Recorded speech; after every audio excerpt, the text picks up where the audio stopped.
Bu film çəkiliş meydançasında baş verən faciənin izlərini daşıyır. Çəkiliş zamanı partlayış baş verir və 3 nəfər elə yerindəcə həlak olur. Rejissor isə ertəsi gün qospitalda həyatını itirir. İndi isə Azərbaycan kino tarixində çox az adamın bildiyi ən ağır faciələrin birindən danışacağam.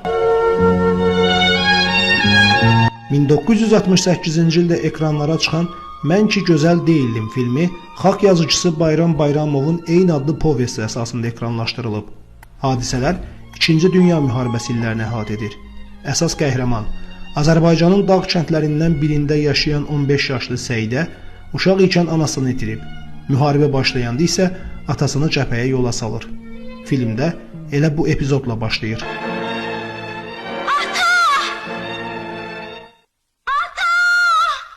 Hadisənin şahidlərindən biri, filmin operatoru təyin edilmiş Rasim Ocağov hadisə haqqında belə danışır. 1967-ci ildə Mən ki gözəl deyildim filminin birinci yaradıcı heyəti ilə Lənkəranda faciəli hadisə baş verdi. Həmin epizodda müharibə vaxtı bizim əsgərlər qayıqla üzür və ətrafda partlayışlar baş verməli idi. Birinci çəkiliş ərəfəsində biz pirotexniklərlə döyüşün təfsilatını, qamışlar arasından keçib gedəcək desant qayıqlar arasındakı 6 partlayışın hündürlüyünü, ölçülərini götür-qoy etdik. Sonra studiya adəti ilə ilk günü şampanla yumaq üçün ziyafət verməyi də nəzərə aldıq.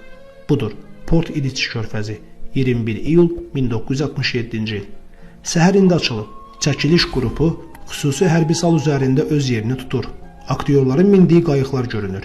Pirotexniklərə işarə verilir. Çəkiliş başladı. Birinci kadr, birinci dubl. Birinci, üçüncü, beşinci partlayış. Hər şey əladır. 6-cı.